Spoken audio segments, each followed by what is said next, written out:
산파가 아이를 받아들고는 비명을 질렀습니다. 세상에, 날개가 돋다니! 겨드랑이 아래 작고 하얀 날개가 파르르 떨고 있었지요. 소문은 삽시간에 퍼졌고 고을 관리가 달려왔습니다. 날개 달린 아이는 반역의 씨앗이다! 즉시 죽여라! 하지만 이 아이의 부모는 차마 그럴 수 없었습니다. 목숨을 걸고 아이를 깊은 산절에 숨겼지요. 그리고 그 절에서 아이는 한 할머니를 만나게 됩니다. 아무도 거들떠보지 않던 병든 할머니. 그러나 아이와 할머니는 서로를 의지하게 되었습니다. 할머니는 아이를 걱정하며 말했습니다. 내 날개를 절대 아무에게도 보여서는 안 된다. 펼치는 순간 내 목숨이 끊긴다. 하지만 할머니는 점점 죽어가고 있었습니다. 그리고 아이는 알고 있었습니다.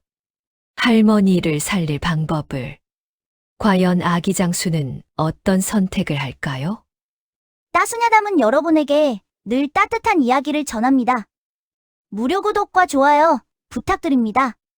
아기 장수와 할머니의 놀랍고도 감동적인 이야기. 지금 시작하겠습니다.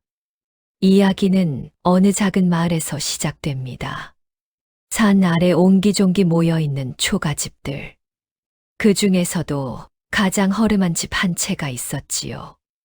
담벼락은 금이 가 있었고 지붕 위 이영은 군데군데 빠져 있었습니다. 하지만 이 집 마당만은 늘 깨끗했지요. 아내가 매일 새벽마다 빗자루로 쓸었거든요. 언젠가 아이가 이 마당에서 뛰어놀 거예요. 아내는 늘 그렇게 말했습니다. 혼인한 지 10년. 부부에게는 아이가 없었습니다. 마을 사람들은 수군거렸지요. 저 집은 대가 끊기나 보다. 팔자가 그런 거지 뭐. 아내는 그런 말을 들을 때마다 고개를 숙이고 집으로 돌아왔습니다. 사내는 그런 아내의 등을 바라보며 주먹을 꽉 쥐었지요. 미안했습니다.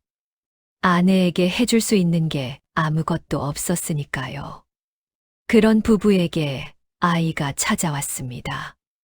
아내의 배가 불러오기 시작했을 때 사내는 밤마다 뒷산에 올라가 절을 했습니다. 108배. 무릎이 까지고 이마에 흙이 묻어도 멈추지 않았지요. 제발 무사히. 제발 건강하게. 그리고 마침내 그날이 왔습니다. 힘을 주셔야 해요. 산파가 다급하게 소리쳤지요. 사내는 마당에서 두 손을 꽉 모으고 있었습니다. 다리가 후들후들 떨렸지요. 방 안에서 아내의 신음소리가 들릴 때마다 가슴이 찢어지는 것 같았습니다. 얼마나 지났을까요? 응애. 울음소리가 터져 나왔습니다.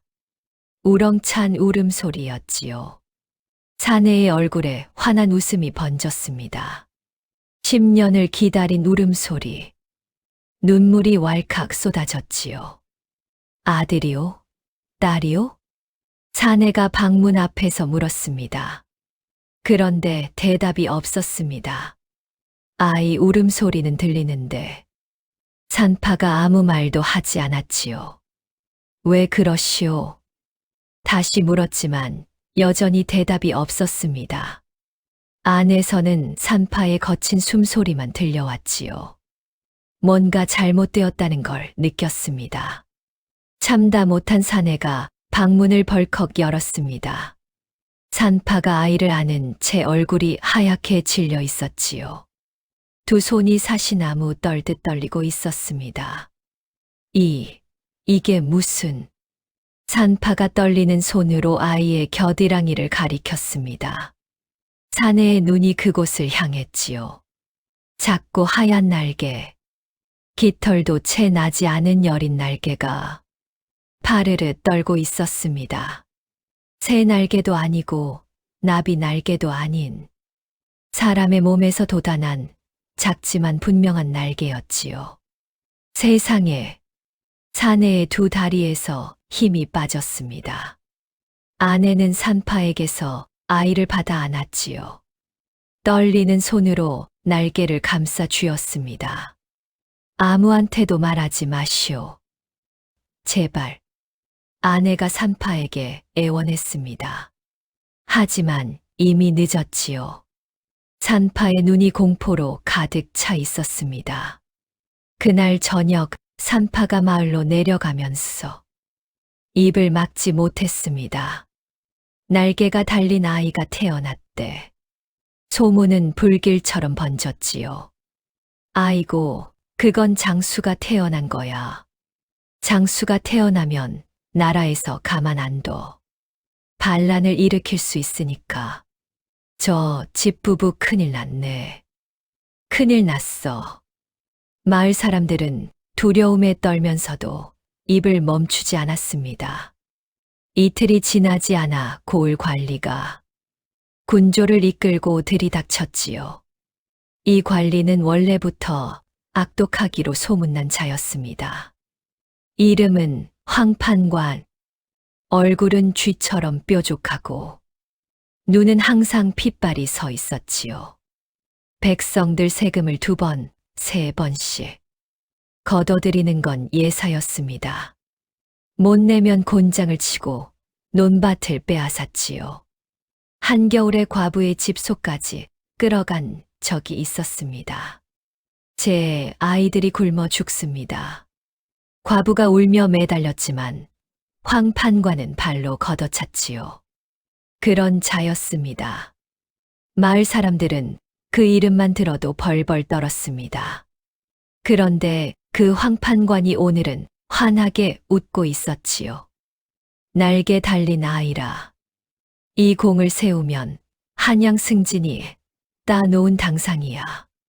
군졸 10여 명을 이끌고 부부의 집 앞에 섰습니다. 날개 달린 아이를 당장 내놓거라.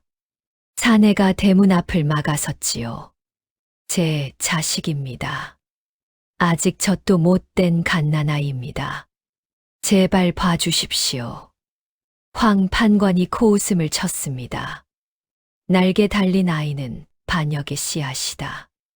크면 반드시 나라를 뒤엎을 것이니 조정의 법도에 따라 즉시 처형해야 한다. 아내가 방에서 아이를 꽉 껴안고 나왔습니다. 이 아이가 무슨 죄가 있다고 울부짖었지요. 태어난 것밖에 한 게 없는데 날개가 달렸다고 죽여야 합니까? 황판관은 돌아보지도 않았습니다. 내일 해가 뜨기 전에 처리해라. 차갑게 말했지요. 안 그러면 너희 부부도 역적으로 몰아 삼족을 멸하겠다. 군졸 둘을 마을 어귀에 파수꾼으로 세우고 돌아갔습니다.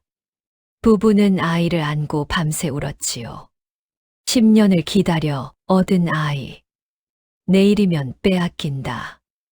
아이는 부모의 울음소리도 모른 채 새근새근 잠들어 있었습니다. 작은 날개가 달빛 아래 파르르 떨고 있었지요. 그 날개가 이 아이의 목숨을 위협하고 있었습니다. 밤이 깊어갔습니다. 촛불 하나 켜지 못했지요. 빛이 새어나가면 파수꾼이 눈치챌 테니까요. 사내는 어둠 속에서 아내 곁에 앉아 아이를 내려다보았습니다. 아이는 세상 모르고 잠들어 있었지요. 작은 입술을 오물오물 움직이며 꿈속에서 젖을 먹고 있는 것 같았습니다. 사내가 아이의 볼을 손가락으로 살짝 만졌습니다. 보드라웠지요. 이 볼을 내일이면 다시 만질 수 없다. 사내의 손이 떨렸습니다. 여보. 사내가 입을 열었습니다. 깊은 사내에 절이 하나 있소. 아내가 고개를 들었지요. 내 어릴 적 어머니 손 잡고 간 적이 있는데 세상과 떨어진 곳이오. 산이 깊어서 관리가 쉬이 찾지 못할 거요. 아내는 한참을 말이 없었습니다. 아이를 내려다보았지요. 사내의 말이 무슨 뜻인지 이미 알고 있었습니다. 이 아이를 살리려면 보내야 한다는 것. 그리고 보내면 다시 볼 수 없을지도 모른다는 것. 언제 떠나야 하죠? 지금이요. 밤이 가장 깊은 시각이었습니다. 사내가 아이를 등에 업었지요. 아내가 보따리를 챙겼습니다. 보따리 안에는 아이 베넷저고리 한 벌, 그리고 아내가 시집 올 때 가져온 은비녀 하나가 전부였지요. 아내는 은비녀를 한참 들여다보았습니다. 돌아가신 어머니가 주신 것이었지요. 이것이라도 있으면 아이가 굶지는 않겠지요. 보따리에 넣으며 말했습니다. 뒷문으로 빠져나왔지요. 마을 어귀에 황판관이 세워둔 파수꾼이 졸고 있었습니다. 부부는 숨을 죽이고 논두렁을 기었지요. 사내가 앞서고 아내가 뒤따랐습니다.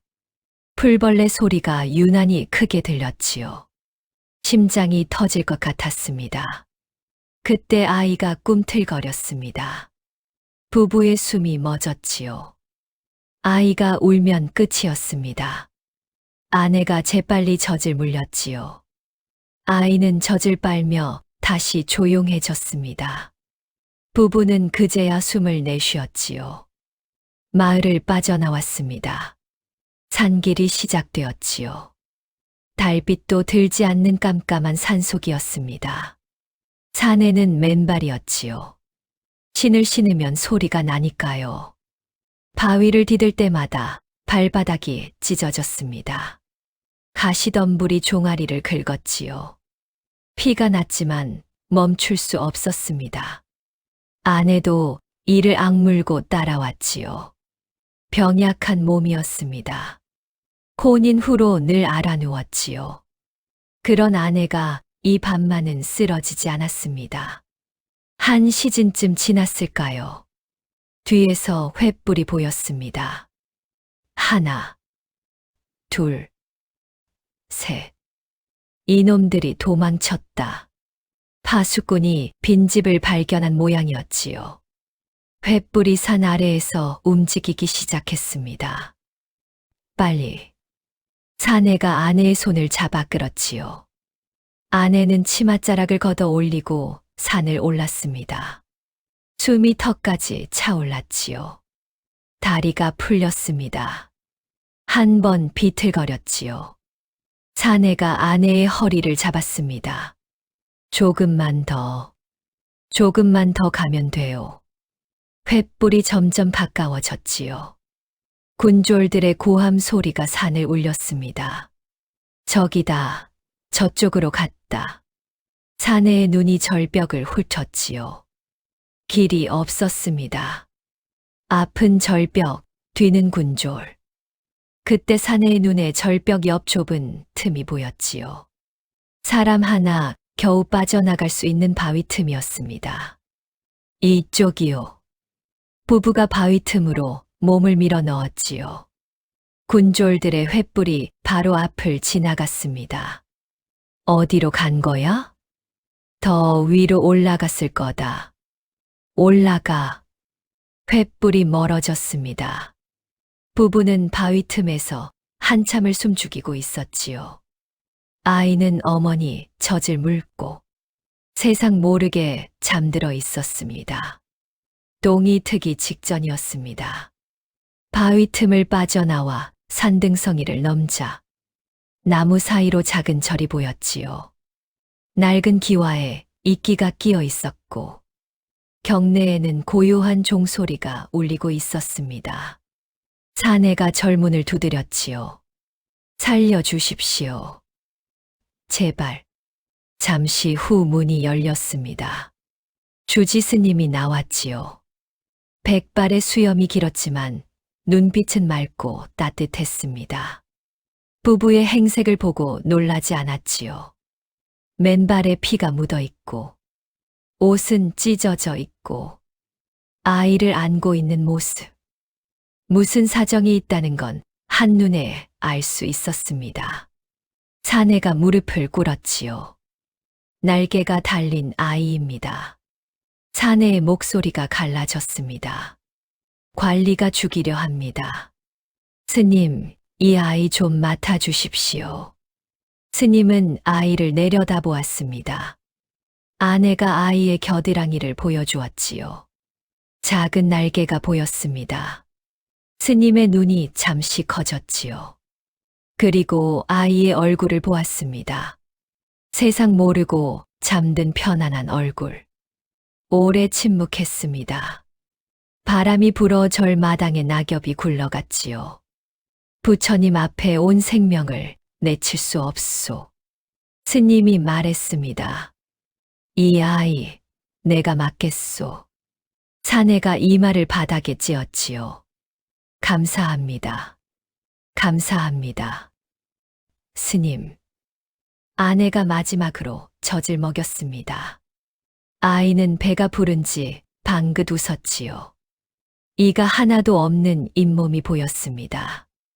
그 웃음에 아내의 눈물이 아이 이마 위로 뚝 떨어졌지요. 이름은 용이라 지었습니다. 아내가 아이를 스님에게 건네며 말했습니다. 건네는 손이 부들부들 떨렸지요. 놓고 싶지 않았습니다. 하지만 놓아야 했지요. 용이야. 아내가 아이의 볼을 어루만졌습니다. 엄마가 미안해. 목소리가 떨렸지요. 반드시 데리러 올게. 숨을 삼켰습니다. 그때까지 건강하게 자라다오. 사내가 아내를 부축했습니다. 더 있으면 돌아서지 못할 것 같았지요. 한 걸음, 두 걸음, 산길을 내려가기 시작했습니다. 아내가 뒤돌아보았지요. 또 뒤돌아보았습니다. 몇 번이고 뒤돌아보았지요. 스님이 아이를 안고 서 있었습니다. 아이의 작은 날개가 새벽바람에 파르르 떨고 있었지요. 아내의 다리가 멈췄습니다. 용이야. 부르짖었지요. 사내가 아내를 안았습니다. 아내가 사내의 가슴에 얼굴을 묻고 울었지요. 소리 없이 어깨만 들썩이며 한참을 울었습니다. 부부의 모습이 산 아래로 사라질 때까지. 스님은 아이를 안고 그 자리에 서 있었지요. 아이가 잠에서 깨어 칭얼거렸습니다. 어머니 품이 아닌 낯선 품이 어색했던 걸까요? 스님이 아이를 가만히 토닥였지요. 용이야. 스님이 나직이 말했습니다. 내가 왜 이 절에 왔는지는 모르겠다만. 아이가 스님의 눈을 올려다보았지요. 하늘이 보낸 것이라면 이유가 있겠지. 새벽 종소리가 산을 울렸습니다. 세월이 흘렀습니다. 용이가 절에 온 지 10해가 지났지요. 갓난아기였던 용이는 어느새 10살 소년이 되어 있었습니다. 키가 또래보다 머리 하나는 더 컸지요. 어깨가 떡 벌어지고 눈빛은 맑고 또렷했습니다. 하지만 용이는 항상 위솥을 2겹씩 껴입었지요. 겨드랑이 아래 날개를 감추기 위해서였습니다. 날개는 용이와 함께 자라고 있었지요. 갓난아기 때 손바닥만 하던 날개가 이제는 팔뚝만 해졌습니다. 깃털도 하얗게 자라나 있었지요. 용이는 날개가 부끄러웠습니다. 다른 아이들에게는 없는 것이니까요. 혼자 있을 때면 날개를 만져보곤 했습니다. 파르르 떨리는 날개. 이것 때문에 부모님과 헤어졌다는 걸 알고 있었지요. 스님, 저는 왜 날개가 달린 거예요? 어느 날 용이가 물었습니다. 스님이 장작을 패다 말고 용이를 바라보았지요. 왜 달렸는지는 나도 모른다. 스님이 말했습니다. 하지만 하늘이 내게 준 것이라면 반드시 쓸 날이 올 게다. 그날이 언제예요? 그건 내가 아는 거지. 내가 아는 게 아니야. 스님은 웃으며 용이 머리를 쓸어 주었지요. 스님은 용이에게 많은 것을 가르쳤습니다. 새벽이면 함께 일어나 예불을 올렸지요. 아침에는 경전을 읽었습니다. 낮에는 몸을 단련했지요. 스님은 원래 속세에서 무인이었습니다. 젊은 시절 전쟁터를 누볐던 분이었지요. 칼을 내려놓고 불문에 들었지만 몸에 밴 무예는 사라지지 않았습니다. 용이에게 봉수를 가르쳤지요. 자세를 낮춰라. 더 낮춰. 내 힘만 믿으면 안 된다. 상대의 힘을 이용하는 거야. 용이는 힘이 장사였습니다. 절 뒤편 바위를 두 손으로 들어 올릴 수 있었지요. 어른 서너시 달려들어도 꿈쩍하지 않았습니다. 하지만 스님은 힘만으로는 부족하다고 했지요. 힘은 타고났지만 지혜는 배워야 하는 거다. 그리고 진짜 강한 사람은 힘을 함부로 쓰지 않는 법이야. 용이는 고개를 끄덕였지요. 어느 날이었습니다. 절에 한 스님이 헐레벌떡 뛰어왔지요. 주지 스님, 뒷산 약초밭에 산삼이 보입니다. 산삼, 어디에? 그게 천길 절벽 아래입니다. 사람이 내려갈 수가 없어요. 스님들이 뒷산으로 올라갔습니다. 절벽 아래를 내려다보았지요. 아찔한 낭떠러지였습니다. 그 한가운데 바위 틈에서 산삼이 자라고 있었지요. 뿌리가 사람 팔뚝만 했습니다. 100년은 넘었을 거라고 했지요. 저걸 캘 방법이 없겠구나. 스님들이 고개를 저었습니다. 그날 밤이었습니다. 모두가 잠든 시각. 용이가 몰래 뒷산으로 올라갔지요. 절벽 위에 섰습니다. 아래를 내려다보았지요. 달빛이 절벽을 비추고 있었습니다. 용이가 위솥을 벗었지요. 하얀 날개가 펼쳐졌습니다. 밤바람이 날개 사이를 지나갔지요. 용이가 절벽 아래로 뛰어내렸습니다. 날개가 바람을 잡았지요. 몸이 떠올랐습니다. 절벽 바위 틈에 매달려 산삼을 조심스럽게 캤지요. 그러나 뿌리가 어찌나 깊은지 꿈쩍도 하지 않았습니다. 몇 번을 시도했지만 바람이 심해 너무 위험했습니다. 아쉽지만 일단 철수하였습니다. 며칠 후, 용이가 나무를 하러 산에 갔습니다. 그때 아래쪽 산길에서 비명소리가 들렸지요. 살려주시오. 달려가 보니 나그네 한 명이 산적새색에 둘러싸여 있었습니다. 진보다리를 빼앗기고 곤장으로 맞고 있었지요. 돈을 내놓으라니까. 없습니다. 정말 없어요. 나그네의 코에서 피가 흐르고 있었습니다. 용이가 나무 뒤에서 지켜보았지요.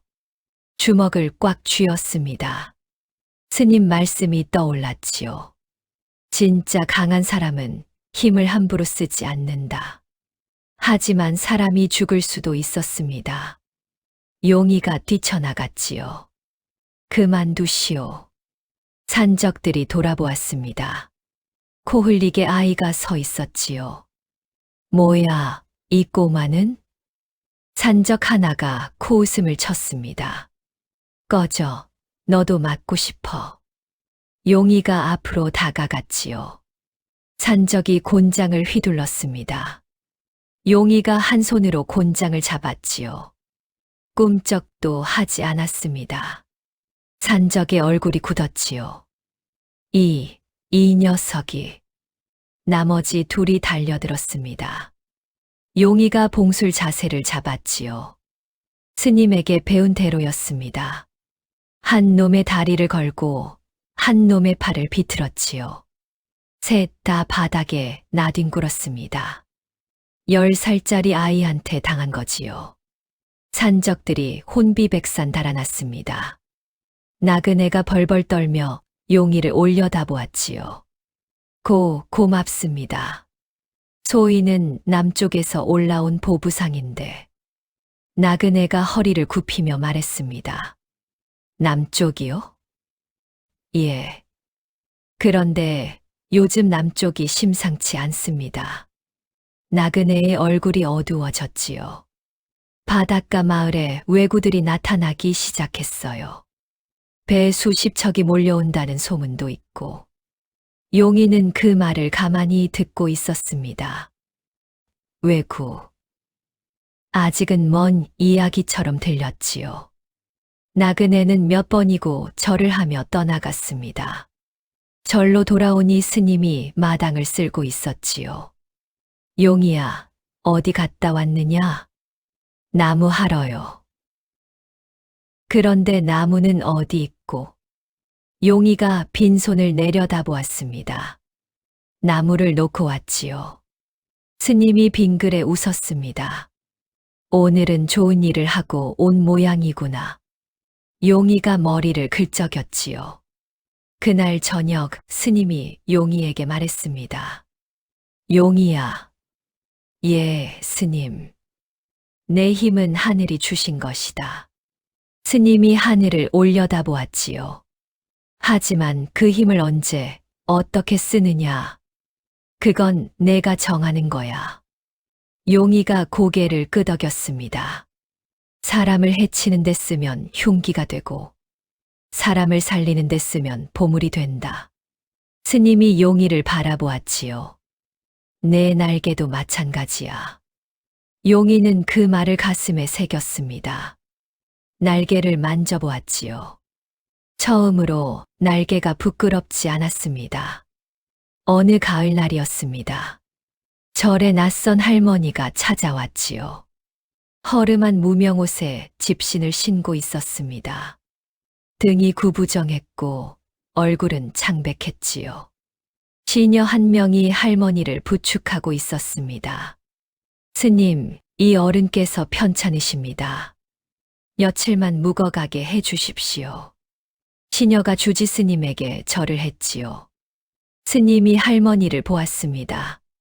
숨소리가 거칠었지요. 걸음을 옮길 때마다 가쁜 숨을 몰아쉬었습니다.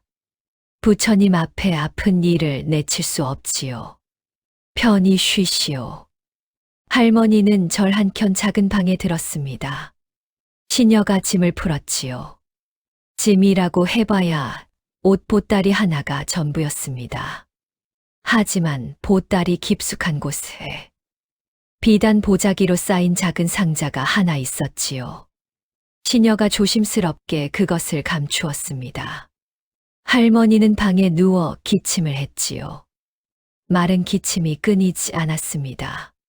절의 스님들은 바빴지요. 가을이면 겨울 준비로 손이 모자랐습니다. 할머니를 돌볼 여유가 없었지요. 시녀가 죽을 쑤어 올렸지만 할머니는 몇 숟갈 뜨지 못했습니다. 괜찮다. 나는 괜찮으니 너도 쉬어라. 할머니는 그렇게 말했지만 밤마다 기침 소리가 저를 울렸지요. 용이가 그 소리를 들었습니다. 하루, 이틀, 사흘째 되던 날, 용이가 할머니 방 앞에 섰지요. 할머니, 괜찮으세요? 방문 너머로 물었습니다. 기침 소리가 잠시 멈추었지요. 누구냐? 저는 용이라고 해요. 이 절에 사는 아이예요. 문이 살짝 열렸습니다. 할머니가 용이를 올려다보았지요. 눈이 맑은 아이였습니다. 이거 드세요. 용이가 내민 것은 따뜻한 약초차였지요. 산에서 직접 캔 도라지와 감초를 달인 것이었습니다. 스님한테 배웠어요. 기침에 좋대요. 할머니가 잔을 받아 한 모금 마셨지요. 따뜻한 것이 목을 타고 내려갔습니다. 기침이 조금 가라앉았지요. 고맙구나. 할머니가 작게 웃었습니다. 그날부터 용이는 매일 할머니를 찾아갔지요. 아침에는 약초차를 끓여다 드렸습니다. 낮에는 마당에 나와 앉은 할머니 곁에서 이야기를 나누었지요. 저녁에는 절 뒷산에서 캔 약초로 찜질을 해드렸습니다. 용이야, 내가 왜 이렇게 잘해주느냐? 할머니가 물었지요. 할머니가 아프시잖아요. 용이가 대답했습니다. 그리고 저도 할머니가 있었으면 좋겠어요. 할머니의 눈이 흔들렸지요. 부모님은 어릴 때 헤어졌어요. 용이가 고개를 숙였습니다. 스님이 키워주셨는데 가끔 엄마 아빠가 보고 싶어요. 한참 침묵이 흘렀지요. 할머니가 용이의 손을 잡았습니다. 거칠지만 따뜻한 손이었지요. 이 할미도 외롭단다. 할머니가 낮은 목소리로 말했습니다. 한양에 있을 때는 사람이 많았는데 다 떠나고 나니 아무도 없더구나. 한양이요? 할머니 한양에서 오셨어요? 할머니가 잠시 입을 다물었지요. 말을 고르는 것 같았습니다. 옛날 이야기다. 이 할미가 젊었을 때 한양 큰 집에서 살았지. 큰 집이요? 그래. 담장이 높고 기와가 반짝이고 마당에 연못도 있는 집이었단다. 용이의 눈이 동그래졌지요. 우와, 부자였어요? 할머니가 쓸쓸하게 웃었습니다. 집이 크다고 행복한 건 아니란다. 그 큰 집에서 이 할미는 늘 외로웠어. 용이는 가만히 듣고 있었지요. 사람들이 이 할미를 둘러싸고 있었지만 진심으로 걱정해주는 사람은 없었단다. 할머니가 용이를 바라보았지요. 그런데 여기서 내가 끓여준 약초차 한 잔이 그 큰 집에서 받은 어떤 것보다 따뜻하구나. 용이가 환하게 웃었습니다. 그럼 내일도 끓여다 드릴게요. 할머니도 웃었지요. 오랜만에 마음에서 우러난 웃음이었습니다. 그런데 할머니의 병은 쉽게 낫지 않았지요. 보통 약초로는 한계가 있었습니다. 용이가 스님에게 물었지요. 스님, 할머니 기침이 안 났는데 더 좋은 약은 없어요. 스님이 생각에 잠겼습니다. 뒷산 절벽 바위벽에 수백 년 묵은 산삼이 있다. 지병에는 그것이 최고인데 제가 가서 캐올게요. 안 된다. 그곳은 사람이 올라갈 수 없는 절벽이야. 용이가 잠시 입을 다물었지요. 이미 스님 몰래 몇 번 캐려고 한 적이 있었지요. 하지만 그때마다 실패해서 아쉽던 차였습니다. 바로 그때였습니다. 그 말을 들은 할머니가 용이에게 다가왔습니다. 그리고는 두 손을 꼭 잡고 당부했습니다. 아가, 절대로 산삼을 구하러 절벽을 오가지 말거라. 그랬다가 관리의 눈에 띄는 날에는 관아는 물론 조정에도 소문이 돌 거야. 권력자들은 특히 아기장수를 두려워한단다. 그러지 않겠다고 할미랑 약속할 수 있느냐? 하지만 용이는 답하지 않았습니다. 그날 밤, 용이는 또 몰래 뒷산에 올랐습니다. 꼭대기 바위벽 앞에 섰지요. 깎아지른 절벽이었습니다. 달빛 아래 바위 틈에 산삼이 자라고 있는 게 보였지요. 용이가 옷을 벗었습니다. 날개를 펼쳤지요. 밤바람을 타고 절벽으로 날아갔습니다. 바위에 매달려 산삼을 잡아당겼습니다. 대행이 뿌리가 뽑히기 시작한 터라 얼마 남지 않았습니다. 바람이 거셌습니다. 날개가 흔들렸지요. 한 번 휘청했습니다. 이를 악물고 날개를 펄럭였지요. 마침내 힘을 세게 주자 산삼이 뽑혔습니다. 용이는 그걸 가지고 다시 내려왔습니다. 다음 날 아침, 용이가 산삼을 다려 할머니에게 가져갔습니다. 할머니, 이거 드셔보세요. 할머니가 한 모금 마셨지요. 눈이 커졌습니다. 이게 산삼이 아니냐? 네. 이걸 어디서 구했느냐? 이건 절벽에서만 자라는 것인데. 용이가 머리를 긁적였지요. 비밀이에요. 할머니가 용이를 가만히 바라보았습니다. 이미 할머니는 눈치를 채고 있었습니다. 용이가 하늘을 난다는 것을요. 그렇기에 지난번에 신신당부를 한 것입니다. 용이가 다칠까봐 걱정이 된 게 아닙니다. 관리의 눈에 띈다면 저마다 공을 세우려고 용이를 잡으려 들 것이기 때문입니다. 할머니가 가슴을 치며 탄식했습니다. 이 늙은이가 아이의 앞길을 막는구나.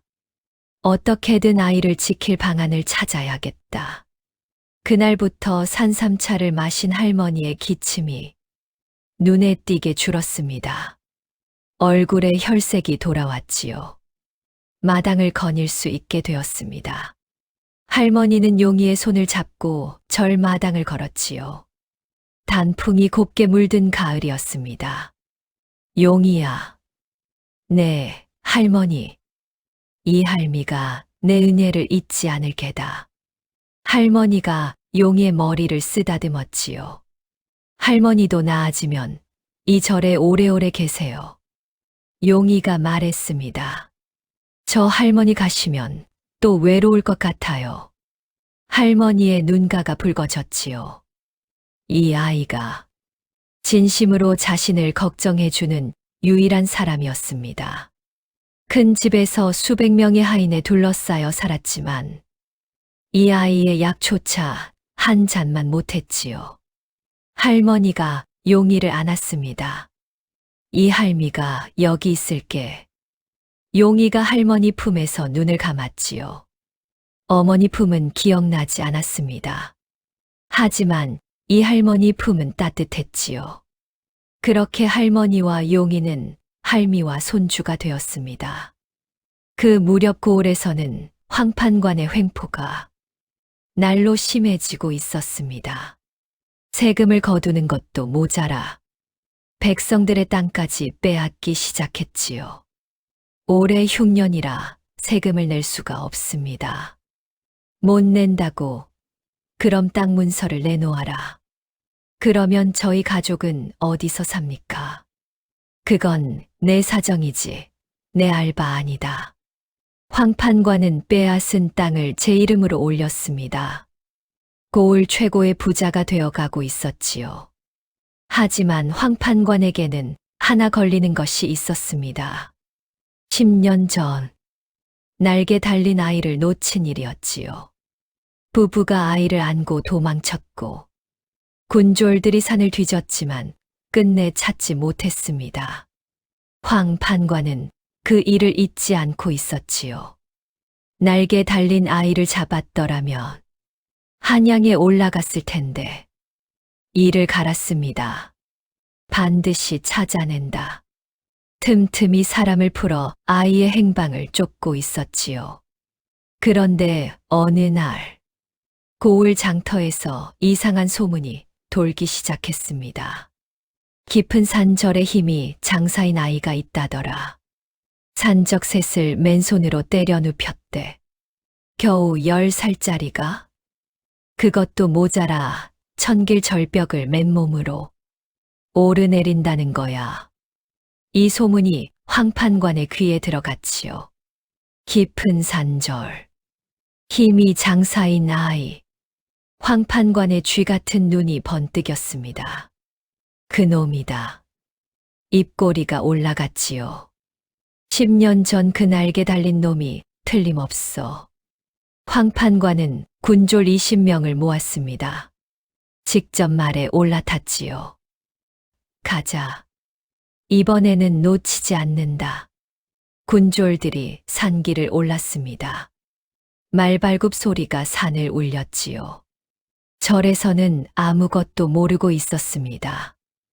용이가 할머니와 마당에 앉아 이야기를 나누고 있었지요. 할머니가 궁중 이야기를 해주고 있었습니다. 한양 궁궐에는 연못이 있는데 봄이면 연꽃이 가득 핀단다. 연꽃이요? 진짜요? 그래. 분홍빛 연꽃이 수백 송이씩 피어서 바람이 불면 꽃이 피 물 위를 떠다니지. 와, 나도 언젠가 보고 싶다. 볼 수 있을 게다. 할머니가 용의 머리를 쓰다듬었지요. 이 할미가 데려다 줄게. 진짜요? 이 할미가 언제 거짓말을 했느냐? 용이가 환하게 웃었습니다. 그때였지요. 절 아래에서 말발굽 소리가 울려왔습니다. 쿵, 쿵, 쿵. 점점 가까워지는 소리. 용이의 얼굴에서 웃음이 사라졌지요. 할머니도 고개를 돌렸습니다. 주지스님이 마당으로 나왔지요. 절 대문이 벌컥 열렸습니다. 군졸들이 쏟아져 들어왔지요. 그 뒤를 황판관이 말해서 내리며 따라 들어왔습니다. 10년 전 그 쥐 같은 얼굴, 핏발선 눈, 하나도 변하지 않았지요. 아니, 더 교활해졌습니다. 관복은 더 화려해졌고 배는 더 나왔지요. 남의 것을 빼앗아 배를 불린 자의 모습이었습니다. 주치. 황판관이 스님을 거들떠보지도 않고 말했지요. 이 절의 힘이 장사인 아이가 있다지. 스님이 앞을 막아섰습니다. 이곳은 부처님 도량이요. 군조를 데리고 함부로 들어올 곳이 아니요.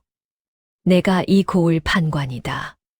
못 갈 곳이 어딨어. 황판관이 코웃음을 쳤지요. 날개 달린 아이를 숨기고 있지. 역적을 숨긴 죄로 이 절을 불태울 수도 있다. 스님의 눈이 차갑게 변했습니다. 이 아이는 역적이 아니요. 날개 달린 놈이 역적이 아니면 뭐란 말이냐? 황판관이 소리쳤지요. 당장 끌어내. 군졸들이 움직이려는 순간이었습니다. 멈춰라. 낮지만 단호한 목소리가 울렸지요. 모두가 돌아보았습니다. 할머니였지요. 허름한 무명옷에 구부정한 등. 아무리 봐도 보잘것없는 늙은이였습니다. 황판관이 눈살을 찌푸렸지요. 뭐야, 이 할멈은? 이 절에 묵고 있는 사람이요. 꺼져. 상관없는 늙은이가 끼어들지 마. 황판관이 손을 내저었습니다. 할머니가 움직이지 않았지요. 한 걸음 앞으로 나왔습니다. 아까와는 다른 걸음이었지요. 구부정하던 등이 펴졌습니다. 얼굴에서 병색이 사라졌지요. 눈빛이 달라졌습니다. 깊고 날카롭고 위엄이 서린 눈빛. 수십 년을 조정해서 신하들을 거느렸던 사람의 눈이었지요. 황판관이 무의식 중에 한 걸음 물러섰습니다. 뭔지 모를 압도감이 느껴졌지요. 할머니가 시녀를 돌아보았습니다. 가져오너라. 시녀가 보따리 깊숙한 곳에서 비단 보자기에 쌓인 상자를 꺼냈지요. 보자기를 풀자 붉은 오칠 상자가 나왔습니다. 상자 뚜껑을 열었지요. 안에 금빛 패가 하나 놓여 있었습니다. 용이 조각이 새겨진 금패. 황금빛이 햇살을 받아 번쩍였지요. 이것이 무엇인지 아느냐? 할머니가 황판관 앞에 금패를 들어 보였습니다. 황판관의 얼굴이 하얗게 변했지요. 입이 벌어졌습니다. 다리가 떨리기 시작했지요. 왕실 신분패. 왕실 신분패. 왕의 직계 혈육에게만 내려지는 금패였습니다. 이것을 가진 자 앞에서는 정승도 고개를 숙여야 했지요. 고울 판관 따위는 발끝에도 미치지 못하는 것이었습니다. 이게 어찌. 황 판관의 목소리가 갈라졌지요. 할머니가 차갑게 내려다보았습니다. 나는 이 나라 왕의 고모다. 절 마당에 정적이 내렸지요. 바람 소리마저 멈춘 것 같았습니다. 선왕께서 어리셨을 때 수렴청정을 했고 조정의 대신들이 내 앞에서 고개를 숙였다. 할머니의 목소리가 저를 울렸지요. 몸이 아파 이 절에 와 쉬고 있었는데 눈빛이 황 판관을 꿰뚫었습니다. 고울 판관이란 자가 군조를 끌고 절에 쳐들어와 행패를 부리고 있구나. 황 판관의 무릎이 꺾였지요. 털썩 바닥에 무릎을 꿇었습니다. 몰라 뵙고 죄송합니다. 이 말을 바닥에 찧었지요. 쿵, 쿵, 쿵. 3번을 찧었습니다. 살려주십시오. 소인이 눈이 멀었습니다. 군졸들도 우르르 무릎을 꿇었지요. 절 마당이 엎드린 사내들로 가득 찼습니다. 할머니가 한 걸음 다가갔습니다. 고개를 들어라. 황 판관이 벌벌 떨며 고개를 들었지요. 할머니의 눈이 얼음처럼 차가웠습니다. 내가 이 고을에서 저지른 일을 내가 모를 줄 알았느냐. 황 판관의 안색이 클빛으로 변했지요. 백성의 세금을 2번, 3번씩 걷어들이고 그건 땅 문서를 빼앗아 내 이름으로 올리고 아닙니다. 한겨울에 과부의 속까지 끌어갔다지? 황 판관이 입을 다물었습니다. 더 이상 변명할 말이 없었지요. 지금 당장 이 절에서 물러가거라. 할머니가 말했습니다. 그리고 이 아이를 건드리면 금패를 들어보였지요. 내 목이 달아날 줄 알아라. 황 판관이 기어서 물러났습니다. 일어서지도 못했지요. 무릎으로 기다시피 절마당을 빠져나갔습니다. 군졸들이 허둥지둥 따라갔지요. 말발굽 소리가 멀어졌습니다. 절에 다시 고요가 찾아왔지요. 용이가 멍하니 서 있었습니다. 입이 벌어져 있었지요. 할머니가 왕의 고모님이셨어요? 할머니가 돌아보았습니다. 아까의 위험은 사라지고 다시 허리가 굽어진 할머니의 모습이었지요. 놀랐느냐? 네, 많이요. 할머니가 웃었습니다. 이 할미도 놀랐단다. 내 안에 아직 저런 게 남아 있었는지 몰랐어. 용이가 살짝 웃었지요. 할머니가 용이의 손을 잡았습니다. 용이야. 네, 할머니. 이 할미가 내 날개를 보았다. 용이가 멈칫했지요. 얼굴이 굳었습니다. 지난번 내가 절벽에서 산삼을 캘 때 이 할미가 깨어 있었단다. 할머니가 용이의 겨드랑이 쪽을 가만히 바라보았지요. 너에게 날개가 있다는 걸 할미도 진작 알았다. 용이가 고개를 떨구었습니다. 그래서 무서우세요? 무서울 게 뭐가 있느냐?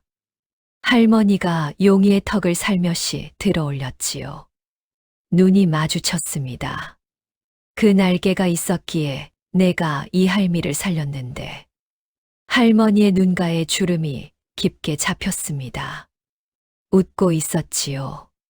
하늘이 내게 날개를 준 건 해칠 자를 키우려는 게 아니라 살릴 자를 키우려는 것이다. 용이의 눈에 눈물이 고였지요. 태어나서 처음 들은 말이었습니다. 날개가 부끄러운 것이 아니라고. 날개가 있어서 좋은 거라고.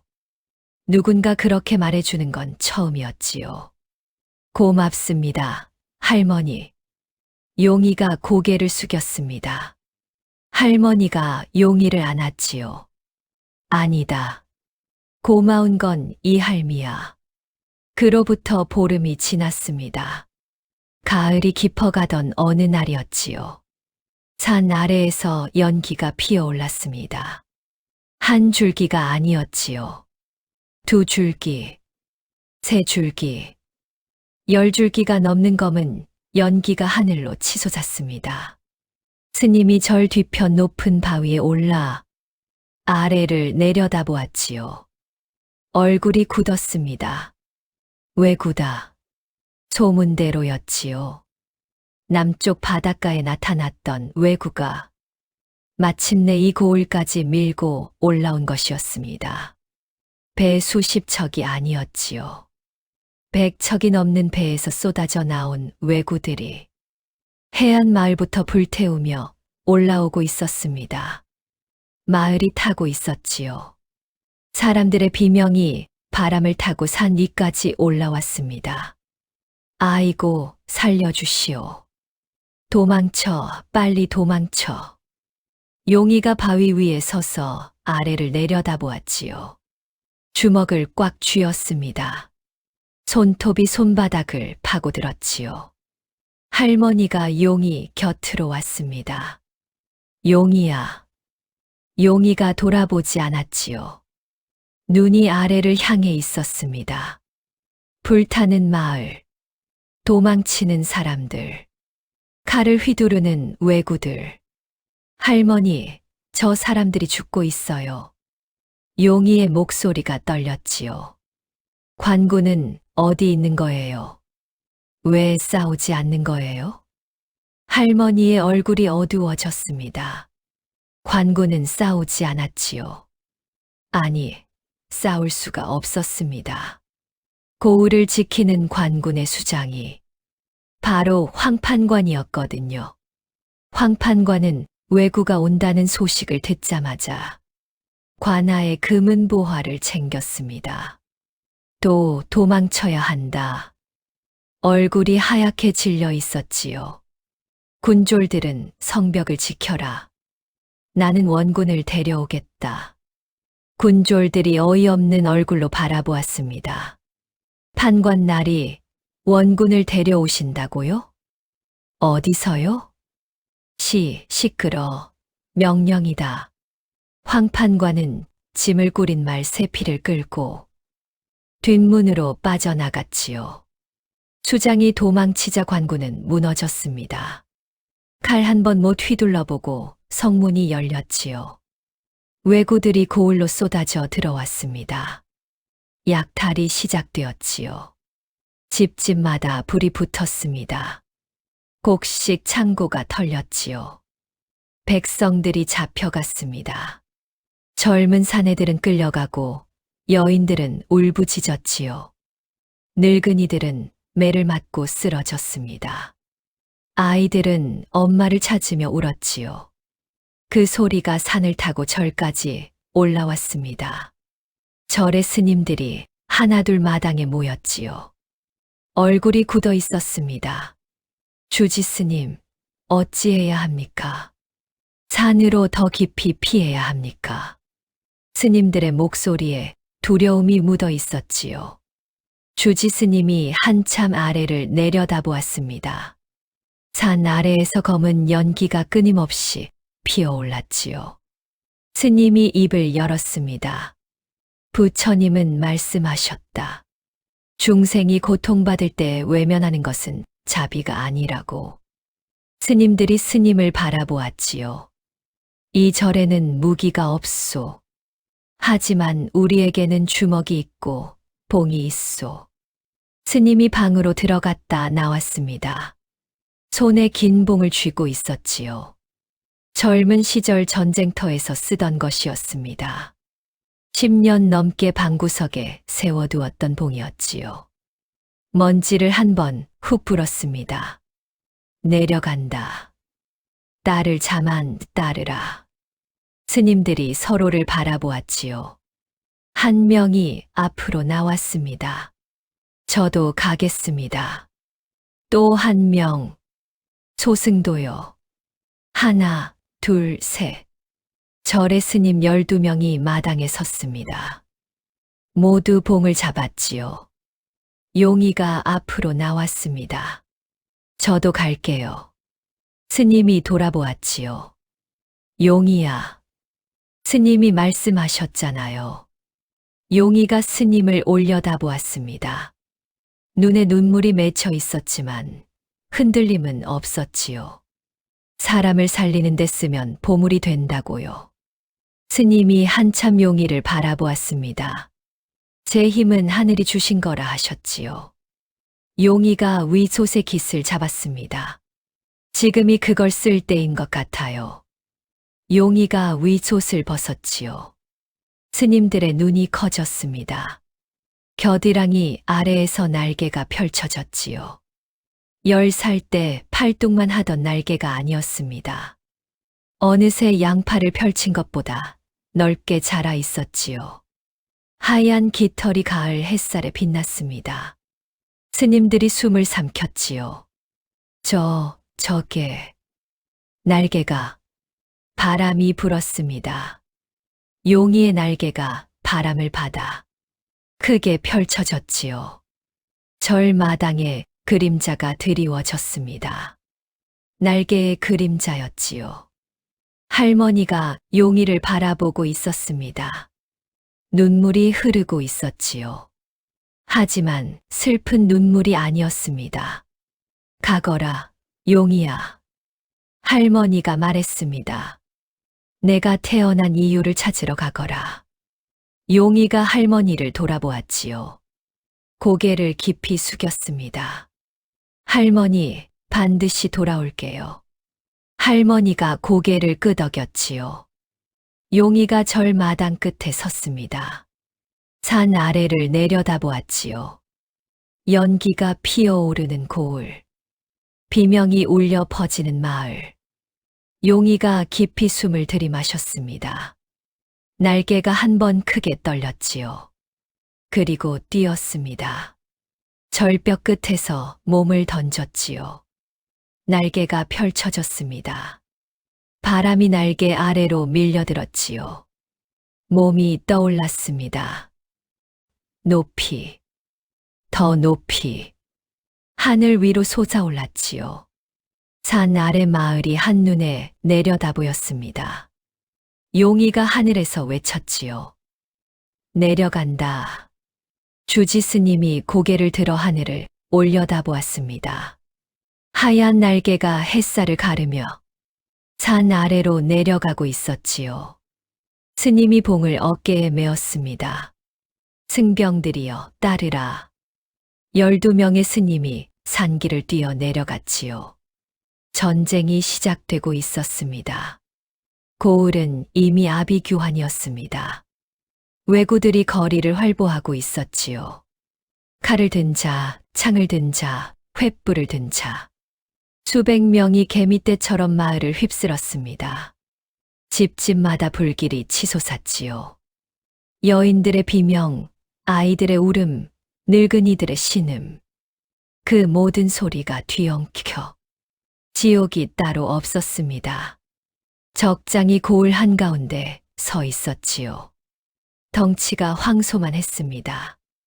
얼굴에 흉터가 가득했지요. 빼앗은 금은 보화를 수레에 싣고 있었습니다. 곡식은 배에 먼저 실어라. 여자들은 마지막에 끌고 간다. 왜구 대장이 부하들에게 명령했지요. 그때였습니다. 하늘에서 그림자가 내려왔지요. 크고 넓은 그림자. 왜구 하나가 고개를 들었습니다. 저건 뭐야?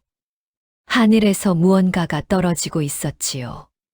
아니, 날아오고 있었습니다. 하얀 날개를 펼친 소년이었지요. 용이가 하늘에서 곧장 왜구들 한가운데로 내려 꽂혔습니다. 쿵! 땅이 갈라질 듯한 소리가 났지요. 먼지가 사방으로 튀었습니다.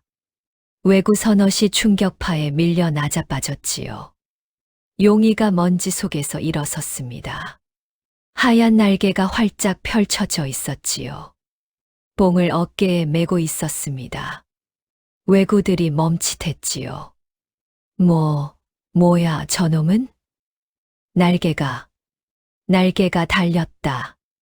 용이가 봉을 휘둘렀지요. 바람 가르는 소리가 날카로웠습니다. 휙! 앞줄의 왜구 셋이 한꺼번에 쓰러졌지요. 덤벼! 왜구들이 칼을 들고 달려들었습니다. 용이의 몸이 낮아졌지요. 스님에게 배운 봉술이었습니다. 한 놈의 칼을 봉으로 쳐올렸지요. 칼이 하늘로 날아갔습니다. 돌아서며 다른 놈의 다리를 걸었지요. 쓰러지는 놈의 등을 밟고 뛰어올랐습니다. 날개가 한 번 펄럭였지요. 공중에서 봉을 내리찍었습니다. 왜구 5이 한꺼번에 쓰러졌지요. 화살을 쏴. 왜구 궁수들이 활시위를 당겼습니다.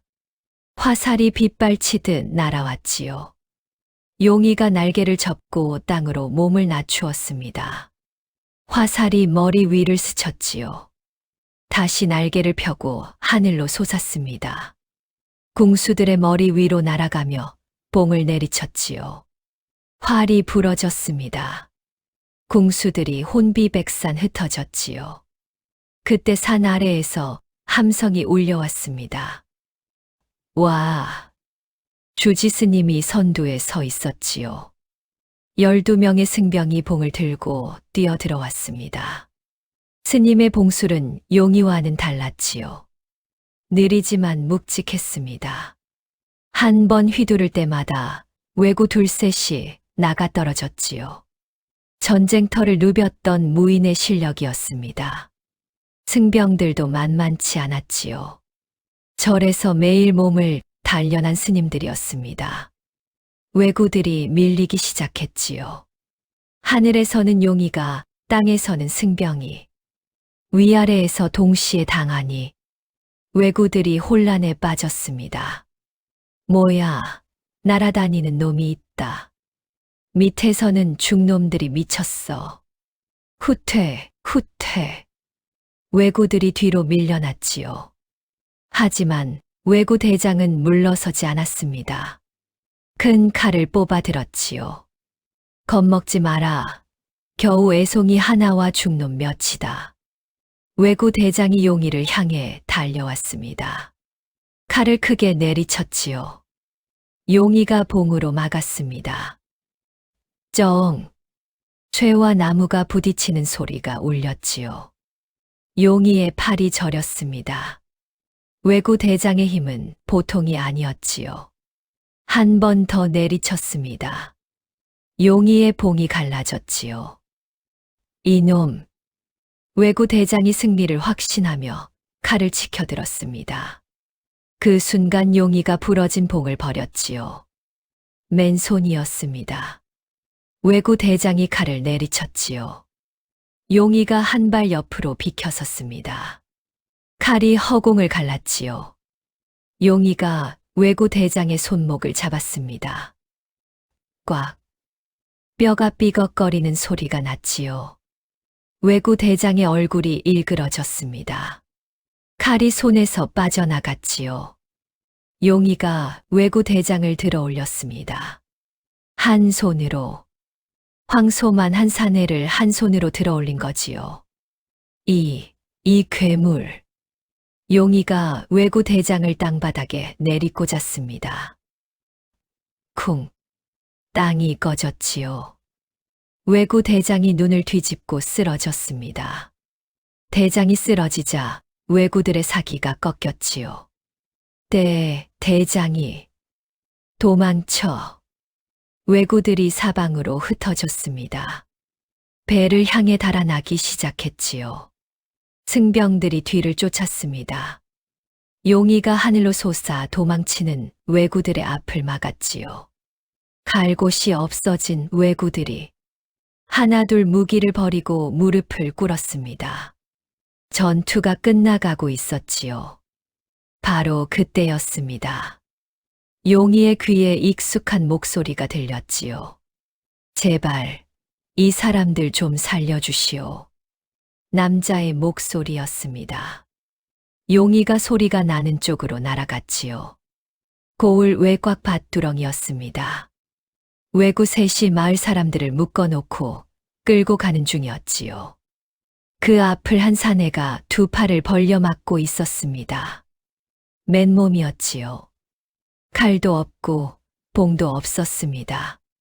그저 두 팔을 벌려 사람들 앞에 서 있었지요. 비켜, 안 비키면 죽인다. 외구가 칼을 겨눴습니다.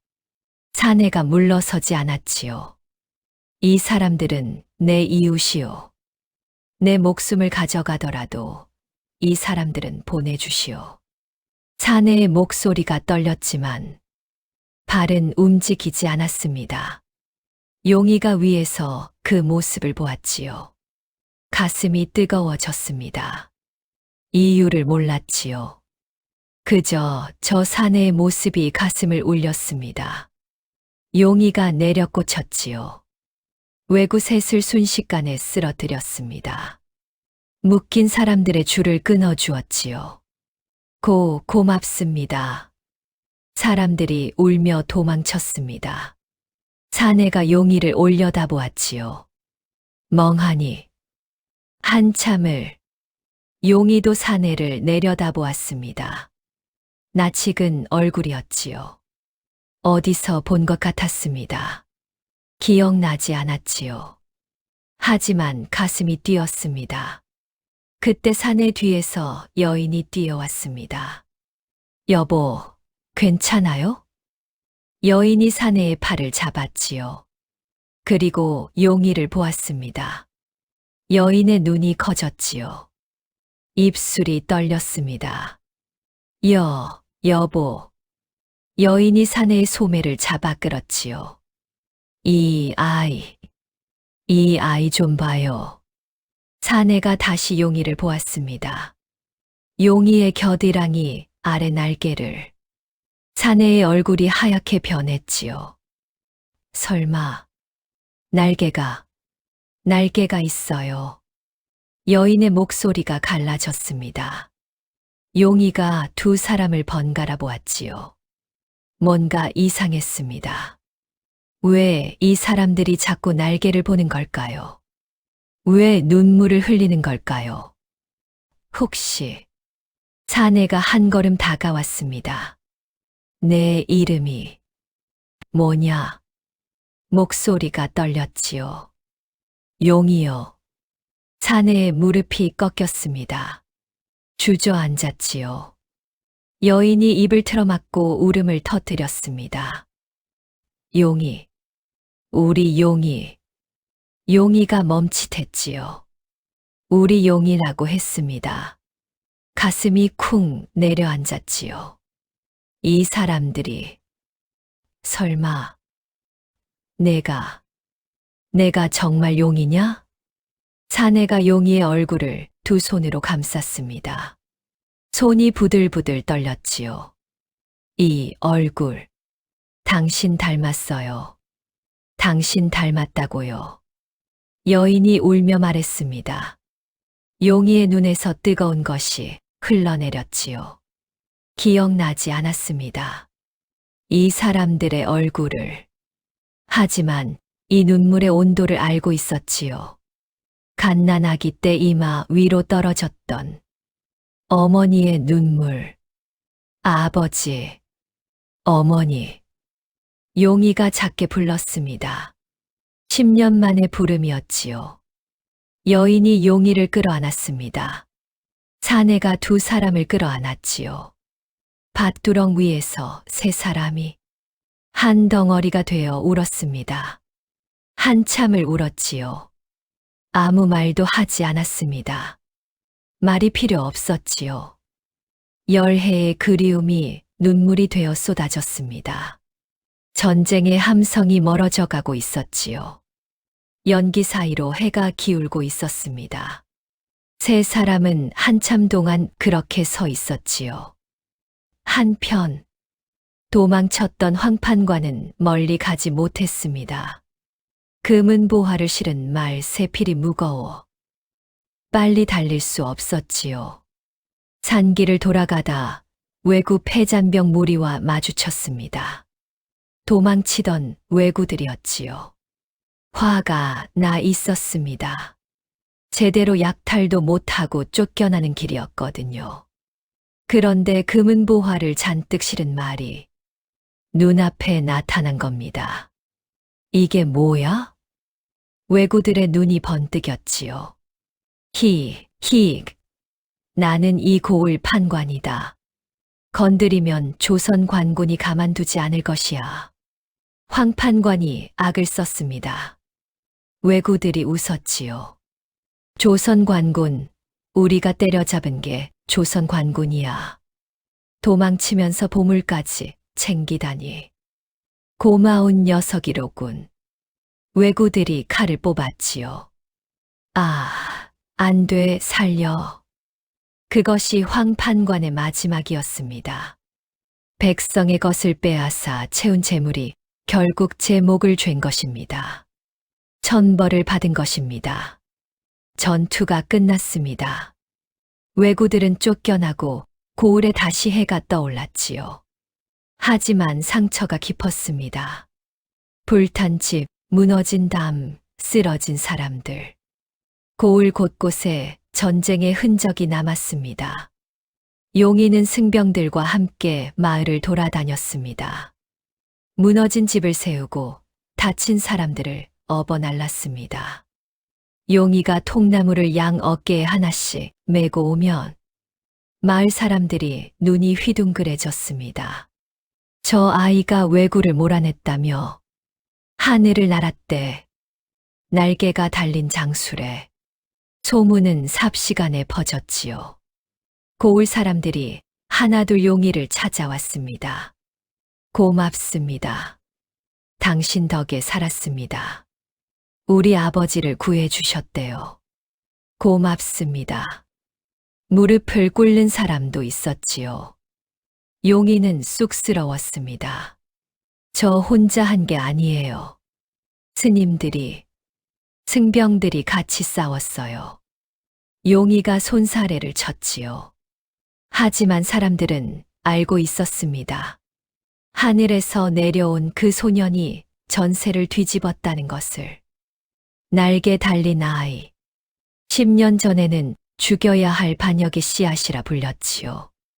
그 아이가 이 고을을 구했습니다. 할머니가 시녀의 부축을 받으며 산에서 내려왔습니다. 마을 어귀에서 용이가 달려왔습니다. 할머니가 웃었지요. 다쳤느냐? 아니요, 하나도 안 다쳤어요. 용이가 환하게 웃었습니다. 그 뒤에 사내와 여인이 서 있었습니다. 용이의 아버지와 어머니였습니다. 용이가 할머니를 돌아보았습니다. 할머니, 제 부모님이에요. 할머니가 부부를 바라보았습니다. 부부가 허리를 깊이 숙였지요. 이 아이를 키워주신 분들께 감사드립니다. 아버지가 말했습니다. 목소리가 떨렸지요. 10년 동안 우리가 해야 할 일을 대신 해주셨습니다. 어머니가 눈물을 닦으며 말했지요. 할머니가 고개를 저었습니다. 키운 건 저 절의 스님이요. 이 할미는 오히려 이 아이에게 목숨을 건진 사람이라오. 할머니가 용이를 바라보았지요. 이 아이가 없었으면 이 할미는 그 절에서 죽었을 거요. 용이가 고개를 저었습니다. 아니에요. 할머니가 낫기를 염원하셔서 난 거예요. 할머니가 웃었지요. 주지 스님이 다가왔습니다. 승복이 흙과 피로 얼룩져 있었습니다. 전투의 흔적이었습니다. 스님이 부부에게 합장했습니다. 10년 전 당신들이 맡긴 아이를 돌려드리오. 아버지가 무릎을 꿇었습니다. 스님, 은혜를 어찌 갚아야 할지. 갚을 것 없소. 스님이 말했습니다. 이 아이가 제 갈 길을 찾은 것, 그것이면 됐소. 스님이 용이를 바라보았습니다. 용이야. 예, 스님. 내 날개는 내가 부끄러워하던 그것이 아니었다. 스님이 용이의 어깨를 잡았습니다. 하늘이 이 땅에 보낸 선물이었어. 용이의 눈에 눈물이 고였습니다. 스님이 가르쳐 주셨잖아요. 사람을 살리는 데 쓰면 보물이 된다고. 스님이 고개를 끄덕였습니다. 내가 증명했구나. 며칠 후, 한양에서 관리가 내려왔습니다. 할머니가 왕에게 서찰을 보낸 것이었지요. 서찰에는 이렇게 쓰여 있었습니다. 이 고을에 날개 달린 아이가 있사옵니다. 왜구를 물리치고 백성을 구한 장수이옵니다. 반역의 씨앗이 아니라 나라의 보배이옵니다. 부디 이 아이를 거두어 주소서. 왕은 고모의 서찰을 읽고 깊이 생각에 잠겼지요. 그리고 명을 내렸습니다. 날개 달린 아이를 한양으로 불러들여라. 관리가 고을에 도착했지요. 왕의 교지를 읽었습니다. 날개 달린 소년 용이에게 무관직을 내린다. 앞으로 이 나라의 백성을 지키는 장수로 삼는다. 마을 사람들이 환호했지요. 용이가 장군이 된대. 우리 고을을 구한 장수가 장군이야. 용이가 관리 앞에 무릎을 꿇고 교지를 받았습니다. 손이 떨렸지요. 10살 때 부끄럽던 날개. 태어나자마자 목숨을 위협했던 날개. 그 날개가 자신을 장군으로 만들었습니다. 용이가 고개를 들었지요. 할머니가 보였습니다. 눈물을 글썽이며 웃고 있었지요. 스님이 보였습니다. 합장한 채 고개를 끄덕이고 있었지요. 아버지와 어머니가 보였습니다. 서로를 붙잡고 울고 있었지요. 용이가 일어섰습니다. 하늘을 올려다보았지요. 파란 하늘이었습니다. 용이가 날개를 펼쳤습니다. 하얀 날개가 햇살에 빛났습니다. 마을 사람들이 숨을 죽이고 바라보았습니다. 용이가 하늘로 솟아올랐습니다. 높이, 더 높이, 고을이 한눈에 내려다 보였습니다. 불탔지만 다시 세워지고 있는 집들, 웃으며 손 흔드는 사람들. 용이가 하늘에서 크게 외쳤습니다. 고맙습니다. 그 소리가 산을 울리고 마을을 울리고 하늘을 울렸습니다. 몇 해가 흘렀습니다. 용이는 한양으로 올라갔습니다. 무예를 갈고 닦아 이 나라에서 손꼽히는 장수가 되었습니다. 왜구가 나타날 때마다 가장 먼저 달려갔지요. 하늘을 나는 장군. 백성들은 그를 그렇게 불렀습니다. 하지만 용이는 해마다 한 번씩 그 산속절을 찾았습니다. 스님과 마당에 앉아 차를 마셨습니다. 할머니와 손잡고 단풍 아래를 걸었습니다. 부모님의 집에 들러 어머니가 끓인 된장찌개를 먹었습니다. 세상에서 가장 맛있는 밥이었지요. 돌아가는 길. 용이는 늘 절벽 위에 섰습니다. 날개를 펼치고 하늘로 날아오르기 전에 아래를 한번 내려다보았습니다. 절의 지붕, 마을의 연기, 논밭 사이로 걸어가는 사람들, 10살의 용이가 부끄러워하던 날개. 그 날개로 지금 이 모든 것을 지키고 있었습니다. 바람이 불었지요. 날개가 파르르 떨렸습니다.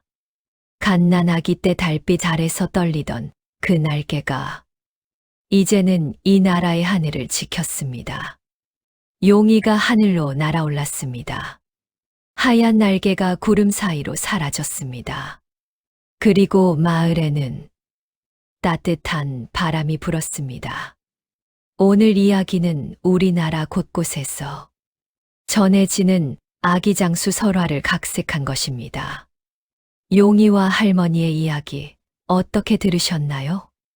사람들이 손가락질하고 자신을 해치려고 해도 용이는 꿋꿋하게 자라났고 훗날 나라를 구하는 큰일을 해냈습니다. 무엇보다 아픈 할머니를 정성스레 보살폈습니다. 왕실에서 내려온 할머니는 그런 용이를 누구보다 소중하게 생각했습니다. 아이와 할머니의 사랑과 우정이 결국 나라를 구한 것입니다. 여러분이 가족에게 나누어준 사랑과 정성, 그것 또한 씨앗이 되어 무럭무럭 자라고 있다는 사실 아시나요? 지금까지 우리나라를 지켜내고 보살펴준 여러분께 감사를 전합니다. 고맙습니다. 감사합니다. 따수냐담은 더 따뜻하고 감동적인 이야기로 찾아뵙겠습니다. 언제나 행복한 일들만 가득하기를 기원합니다.